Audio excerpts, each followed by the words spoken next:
جس طرح اس دنیا کے اندر کوئی آدمی جا کے اپنے محبوب کو ملتا ہے۔ عزیز سامعین مکرم، آج ہم یہ بتائیں گے کہ ہم اپنے حقیقی مالک اور حقیقی رب اور حقیقی پروردگار کے ساتھ ملاقات کس طرح کریں۔ اگر ہم اپنے رب کے ساتھ گفتگو کرنا چاہیں، اپنے اللہ کے ساتھ باتیں کرنا چاہیں، ہم اپنے رب کو ملنا چاہیں تو کس حالت کے اندر مل سکتے ہیں؟ تو انشاءاللہ اس موضوع کے اوپر آج کچھ باتیں ہوں گی۔ تو عزیز سامعین، اس سے پہلے آپ کو بتاتا چلوں کہ جس طرح اس دنیا کے اندر کوئی آدمی جا کے اپنی محبوبہ کو ملتا ہے، کوئی آدمی جا کے اپنے محبوب کو ملتا ہے، تو اس کے لیے چند مسائل اور چند مراحل سے گزرنا پڑتا ہے۔ اس کے لیے تکلیفیں برداشت کرنی پڑتی ہیں، وقت کو قربان کرنا پڑتا ہے، پیسوں کو قربان کرنا پڑتا ہے، ٹائم نکال کر پھر جا کے آدمی اپنے منزل مقصود کے اوپر جا کے پہنچتا ہے۔ تو عزیز سامعین، اسی طرح جب ہم اپنے رب کے ساتھ ملاقات کریں، اپنے رب کے ساتھ گفتگو کریں، تو کس طرح ہم اپنے رب کو مل سکتے ہیں، کس طرح ہم اپنے حقیقی مالک اور حقیقی رب کے ساتھ باتیں کر سکتے ہیں۔ تو میرے عزیزو، اس کی ایک صورت ہے اس دنیا کے اندر اگر آدمی اپنے رب کے ساتھ باتیں کرنا چاہے،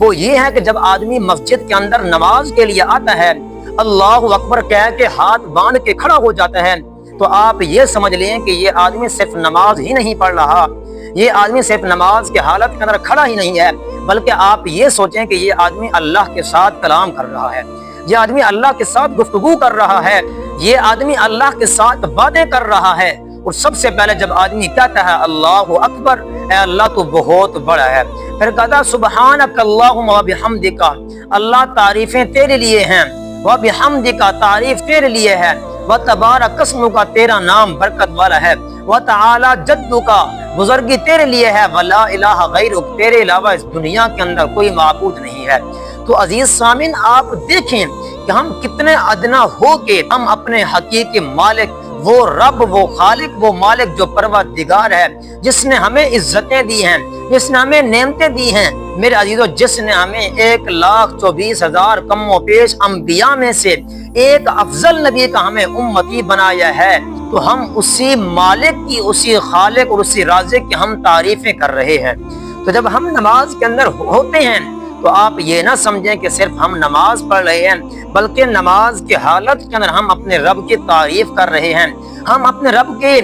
خوبصورتیوں کو گنا رہے ہیں۔ تو میرے عزیزو، اب اس سے ایک بات تو یہ ثابت ہوتی ہے کہ جس آدمی کا دل نماز پڑھنے کو نہیں چاہتا، جو آدمی نماز پڑھنے کے لیے نہیں آتا، تو آپ یہ سوچیں کہ اس آدمی کا اللہ کے ساتھ کلام کرنا، اللہ کے ساتھ گفتگو کرنا اور اللہ کے ساتھ ملاقات کرنے کو اس کا دل نہیں چاہ رہا۔ تو کتنی بدبختی ہے میرے عزیزو، جب ہم نماز پڑھتے ہیں تو آپ یہ سوچیں کہ آپ اس دنیا کے اندر نہیں، بلکہ آپ ایک حقیقی مالک کے سامنے کھڑے ہوئے ہیں، آپ ایک حقیقی اللہ کے سامنے کھڑے ہوئے ہیں میرے عزیزو، جس کی دعوت دینے کے لیے، جس کی طرف بلانے کے لیے 1,24,000 کم و بیش انبیاء اس دنیا کے اندر آئے۔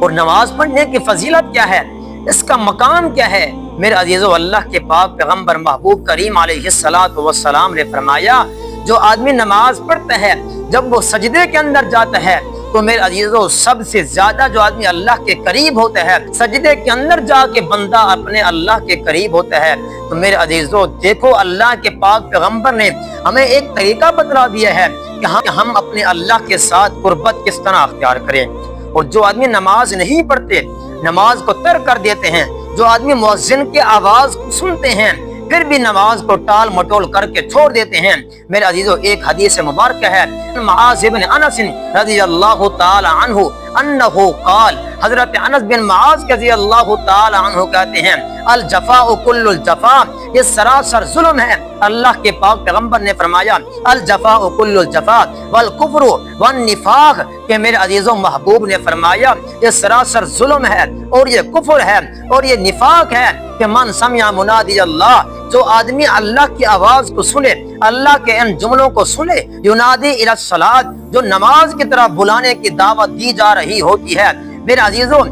پھر آدمی نماز کے لیے نہ جائے تو اللہ کے پاک پیغمبر نے فرمایا کہ اس آدمی نے سراسر ظلم کیا ہے۔ والکفر والنفاق، اور یہ کفر اور نفاق ہے، میرے عزیزوں اس حدیث مبارکہ کے اندر اللہ کے پاک پیغمبر نے کتنی بڑی وعیدیں بیان فرمائی ہیں کہ جو آدمی مؤذن کی آواز کو سنتا ہے، جو آدمی اللہ کے ان جملوں کو سنتا ہے، اللہ اکبر اللہ اکبر اللہ اکبر اللہ اکبر، اشہد ان لا الہ الا اللہ، حی علی الصلاۃ حی علی الفلاح، آؤ کامیابی کی طرف، آؤ اس اللہ کی طرف جو بہت بڑا ہے۔ میرے عزیزوں جب ان کلمات کو سنتا ہے، جب ان جملوں کو سنتا ہے، پھر آدمی اللہ کی طرف نہیں جاتا، اللہ کے احکام کی طرف نہیں جاتا، اللہ کی اس دعوت کو قبول نہیں کرتا، تو میرے عزیزوں آپ یہ سوچیں کہ پھر اس دنیا کے اندر اس سے زیادہ بدبخت اور کون ہو سکتا ہے۔ آج اگر اس دنیا کے اندر ہم کسی کو بلائیں اپنی طرف اور وہ ہماری طرف نہ آئے تو ہمارے اوپر ایک دم غصہ طاری ہو جاتا ہے کہ فلان بن فلان نے ہمارا کہنا نہیں مانا۔ تو میں اور آپ اپنے گریبان کے اندر جھانک کر دیکھیں کہ وہ اللہ کہ جس کی ہمارے اوپر لامحدود نعمتیں ہیں، اس کی نعمتوں کو شمار نہیں کر سکتی، جب اسی رب کا بلاوا ہمارے پاس آتا ہے تو ہمارے لیے یہ حکم ہے کہ میں اور آپ اس رب کے در کے اوپر جا کے جھک جائیں۔ اور جو آدمی میرے عزیزوں نماز نہیں پڑھتا، نماز ایک تو وہ آدمی ہے کہ جو نماز نہیں پڑھتا، اور ایک وہ آدمی جو اپنے گھروں کے اندر نماز پڑھتا ہے۔ اللہ کے پاک پیغمبر نے کیا فرمایا؟ حضرت ابو ہریرہ رضی اللہ تعالیٰ عنہ اس حدیث مبارکہ کے راوی ہیں۔ حضرت ابو ہریرہ فرماتے ہیں کہ اللہ کے پاک پیغمبر نے فرمایا کہ میرا دل یہ چاہتا ہے کہ ان آمرا کہ میں حکم کروں نوجوانوں کی جماعت کو لکڑیوں کا گٹھا بہت جمع کریں، پھر اس کو جمع کرنے کے بعد میں حکم دوں کہ اس آدمی کے گھر کو جا کے جلا دو کہ جو آدمی اپنے گھر کے اندر نماز پڑھتا ہے، اللہ کے گھر کی طرف نماز پڑھنے کے لیے نہیں آتا۔ میرے عزیزوں آپ سوچیں، یہ تو اس آدمی کے لیے وعید ہے جو آدمی نماز پڑھتا ہے لیکن پڑھتا اس کو اصول کے خلاف ہے، پڑھتا اس کو اپنے گھروں کے اندر ہے، وہ اللہ کے گھر کی طرف نہیں آتا۔ اور جو لوگ نماز نہیں پڑھتے تو آپ سوچیں کہ پھر ان کا انجام کیا ہوگا۔ اسی لیے میرے عزیزوں یہ چند دن کی زندگی ہے، آج ہم بیٹھے ہیں، کل ہم نہ ہوں۔ اس دنیا کے اندر یہ فانی جہان ہے، 1,24,000 کم و پیش انبیاء، اصحاب رسول کے جماعتیں، اولیاء کرام، فقہاء کرام، یہ سارے کے سارے ہم سے پہلے اس دنیا کے اندر آئے، وہ تمام کے تمام چلے گئے۔ تو میرے عزیزوں ایک دن آئے گا کہ ہم نے بھی اس دنیا سے پردہ فرما جانا ہے، ہم نے بھی میرے عزیزوں قبر کی کالی کوٹھی کے اندر ہم نے جانا ہے۔ تو کیوں نہ ہو کہ ہم مرنے کے بعد کی تیاری کر لیں، ہم اللہ کو راضی کر لیں، ہم اپنے رسول کو راضی کر لیں، اللہ کے احکام کے اوپر ہم عمل پیرا ہونے والے بن جائیں۔ تو عزیزوں اپنی زندگی کے اندر انقلاب لے آؤ۔ آج لوگ بے حیائی کے اندر وقت کو خرچ کر دیتے ہیں، غلط چیزوں کے اندر وقت کو خرچ کر دیتے ہیں، بری چیزوں کے اندر وقت کو خرچ کر دیتے ہیں، بری محفلوں کے اندر جا کے وقت کا ضیاع کرتے ہیں۔ تو میرے عزیزوں آپ کیوں ایسا نہیں کرتے کہ آپ اللہ کے گھروں کو آ کے آباد کرنے والے بن جاؤ، آپ اللہ کے گھروں کے اندر آ کے معتکف بن جاؤ۔ تو جب آپ اللہ کے گھروں کو آباد کرو گے، رب کعبہ کی قسم یہ ہے کہ اللہ تمہارے گھروں کو آباد کرے گا، اللہ تمہارے دلوں کو آباد کرے گا، اللہ تمہاری نسلوں کو بھی آباد کرے گا۔ اللہ تعالیٰ ان باتوں کے اوپر عمل کرنے کی توفیق عطا فرمائے۔